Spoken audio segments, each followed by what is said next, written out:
Hi everyone. In this video, I'm going to take a look at PixiJS, which is an HTML5 game engine or creation engine for the web.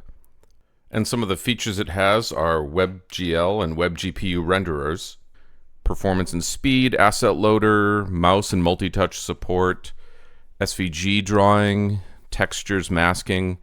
So we'll give this a try here.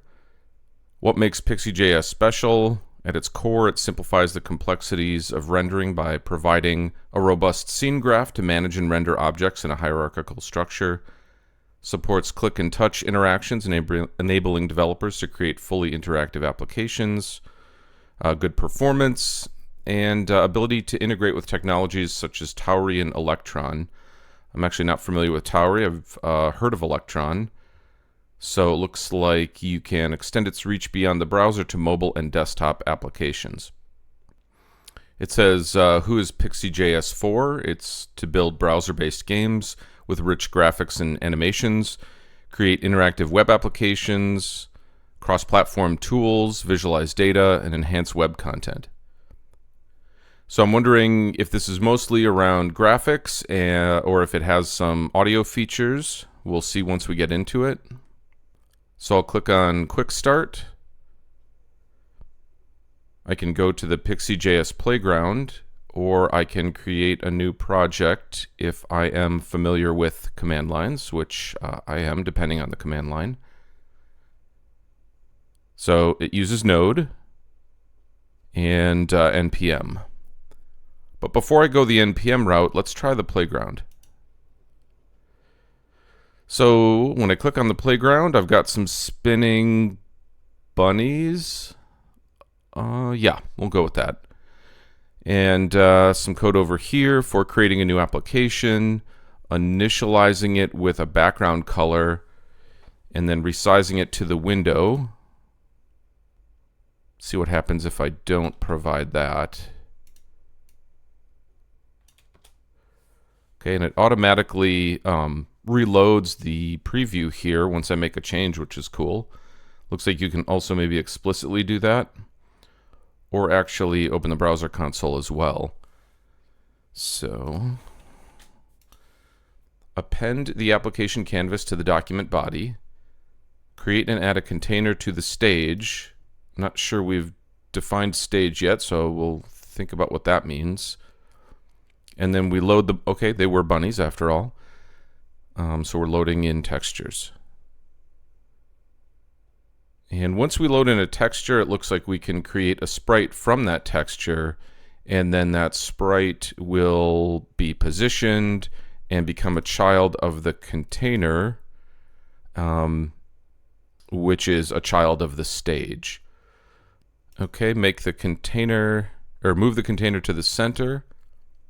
Center the bunny sprites in the local container coordinates, and then listen for animate update.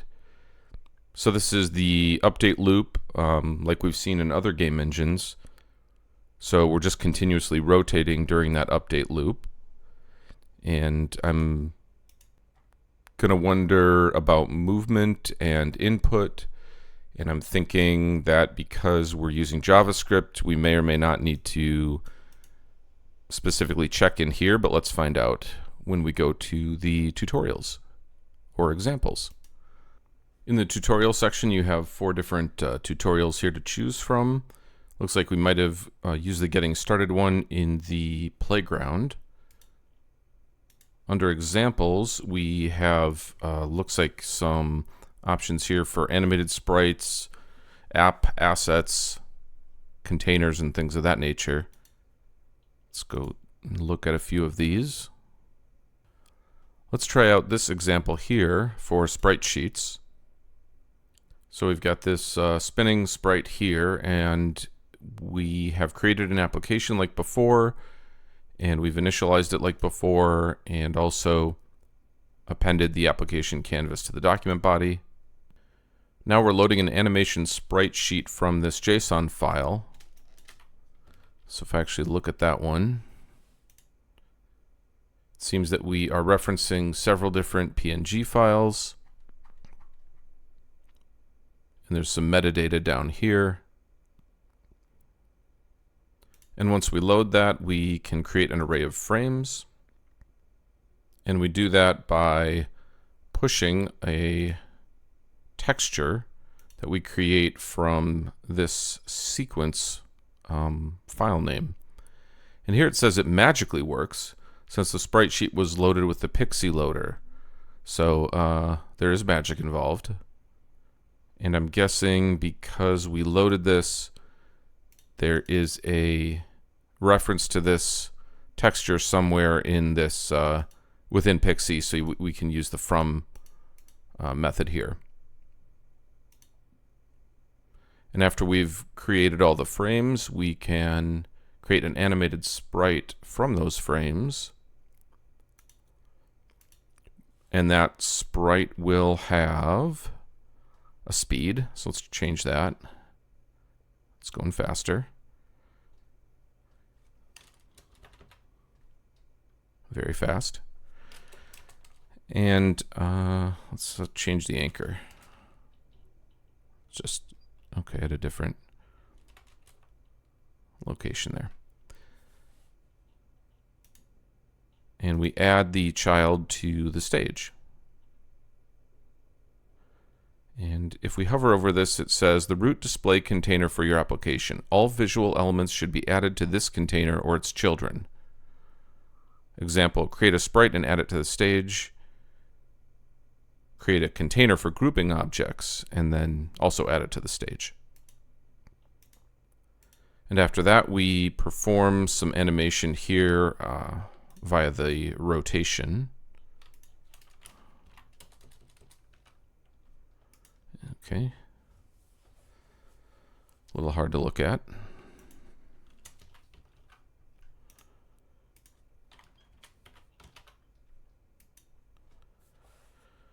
Not much easier to look at.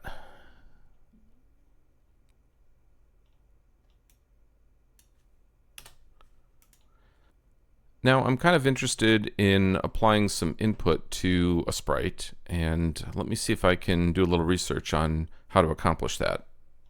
Okay, I've switched back over to this rabbit example, and I have some code here that I think will help with movement.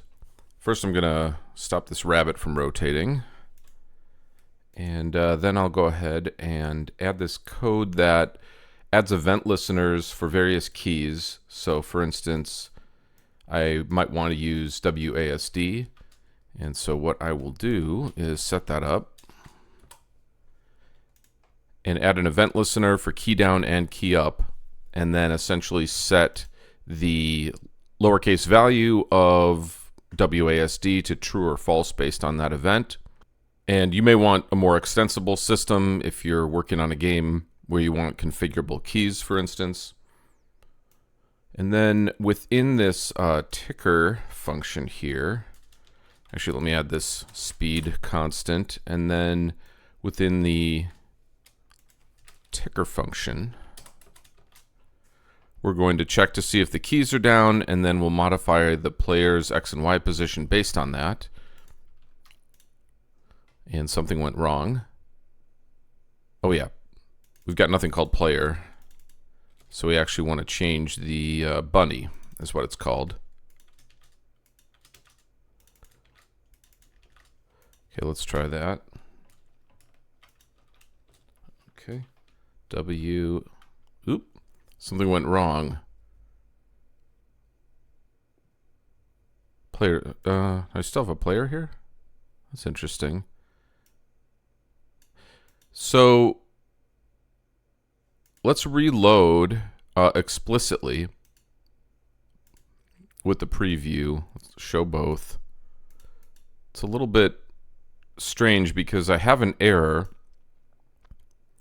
However, I don't really have a way of reloading this preview, I guess. So let's reload the page. Obviously, my code is gone, so thank goodness I used the clipboard. Now, let's just explicitly reload it, and maybe that will help. Yeah, it looks like that did help.